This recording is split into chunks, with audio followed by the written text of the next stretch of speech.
Hey everyone, Brian from Workshop Addict. Today we're going to look at the Ego 56 volt 16-inch chainsaw that's model number CS1600 or CS1604 if you buy it in the kit. Now I'm going to start off this video going over the specs on this saw, kind of how we used it, what we think about it. Then I'm going to move into what's the differences between this saw, the Gen 1 14-inch saw, and then what we'll call the Gen 2 14-inch saw that is very similar to this. So if you're looking at the saws, you're wondering what to buy, what the pricing is, we'll clue you in on that. So to start off on this unit, this is a brushless motor, just like the previous versions. It does spin a little faster, I believe, at 6,800 RPMs.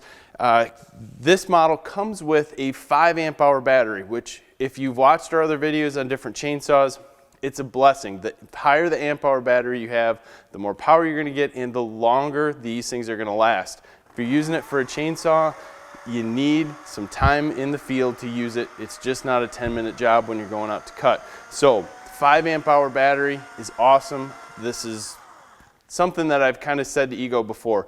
Bump it up, get a little bit better battery. It is 8.5 pounds without the battery, and then depending on the battery you use, Ego's got a 2.0, a 2.5 amp hour battery, and a 5 amp hour battery along with a 7.5 amp hour battery. And there's enough room to slide in any of the larger batteries that they may come out with in the future.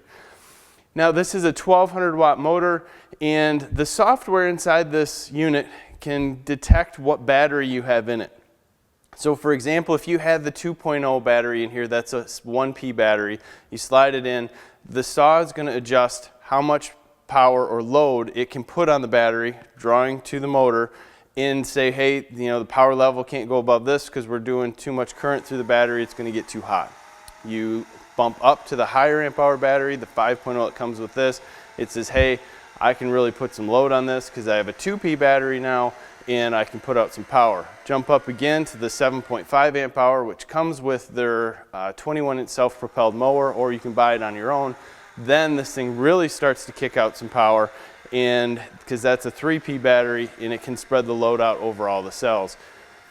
Awesome way to design this, because as you'll see when we talk about the 14-inch saw later, it really kind of comes into play with what batteries you have, the power you're going to use, what you want to use this on. So we cut down 2 trees today. I went out fully expecting to cut down 1 tree, and it was a 12-inch tree, not really big, but again, I don't think that this is an arborist saw. I think if you're going to use this in a professional setting, you're going to be using it climbing a tree where you don't have to have the chainsaw running. You can actually just use this, tie your lanyard around the bottom, climb the tree, and you have a safety on the side, which is unlike other chainsaws. So when you pick it up, if you accidentally hit the trigger picking it up or with the rope, it's not going to skin your leg. I don't see anyone using this to down trees or fall trees. You have a plastic bucking spikes here, which work excellent. But this does not, it's not my favorite saw to start to fall a tree. I have my steel sitting here. This is a steel MS361. This is my main saw that I use a lot. It's got a lot thicker kerf of a chain. It's got a lot more aggressive chain. And my cuts are in there, and I'm not questioning, is the saw going to stop on me if the tree tips a little bit while it's falling down? I want to know that I can get in and out of the situation when needed. So if I was falling a lot of trees once a week, not here, I'm here. So this is going to be something that you're going to use, like I said, as an arborist or as a homeowner. Excellent homeowner saw. If you need to fall a tree once a year, twice a year, you know, every other month, this will do it for you, no issue. It's just one of the things, just think about the power that you need. This has quite a bit of power and is equal to a smaller gas saw, but if you're doing a lot of cutting, obviously you're going to be up in the higher end gas saws. So with that said, right now, CS1600, this is what we'll call Gen 2.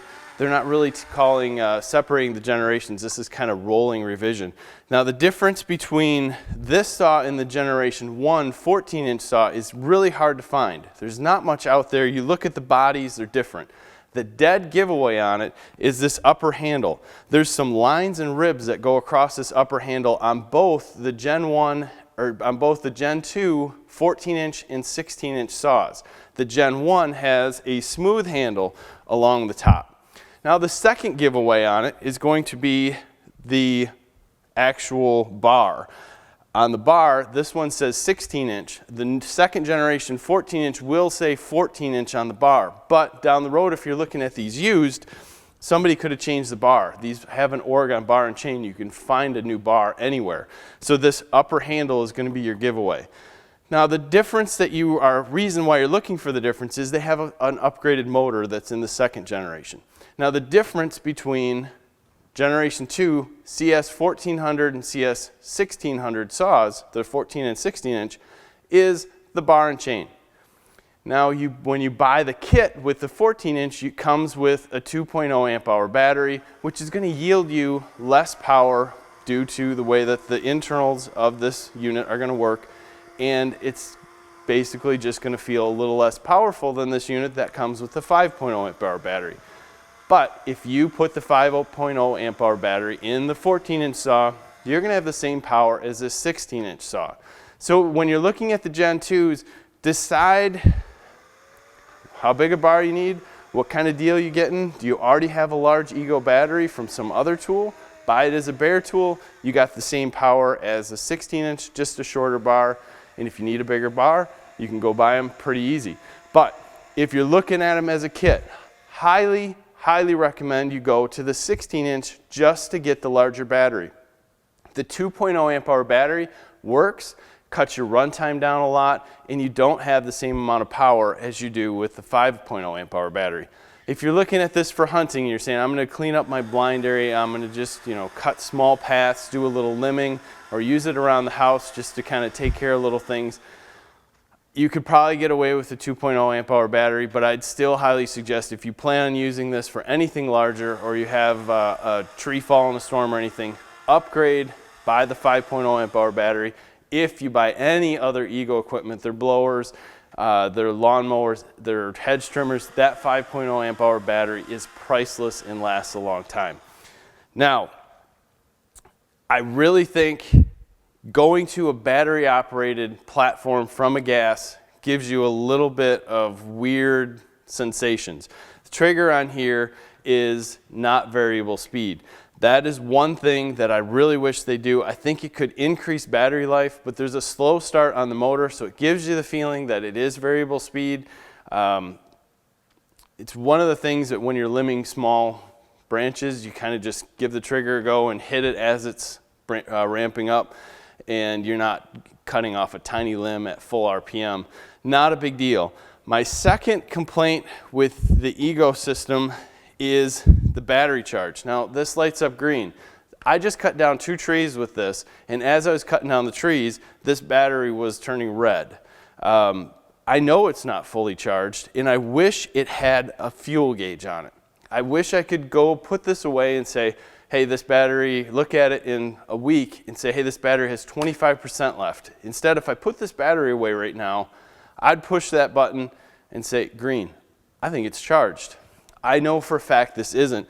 Someday, I really hope they give us a fuel gauge on here to get a little more perception of what we have left in this battery. Ego's got some great technology in here. They're building some awesome stuff, and they're really improving their line a lot. So if you're kind of on the edge of this stuff and you're looking at it, this is probably one of the longest lasting saws that we've used to date. Power-wise, I think it's probably pretty equal to some of the other ones that we've reviewed really recently. But at the same point, 2 trees down with this and still had battery left to go. I think that's a big improvement in runtime compared to some of the other ones that we've seen. Take a look at these at Home Depot. They're all over there. They're also probably going to be in other areas. Watch out for what you're buying. Make sure if you want the up-to-date model, especially if you're looking for 14 inch, they're going to have some the Gen 1s and Gen 2s out.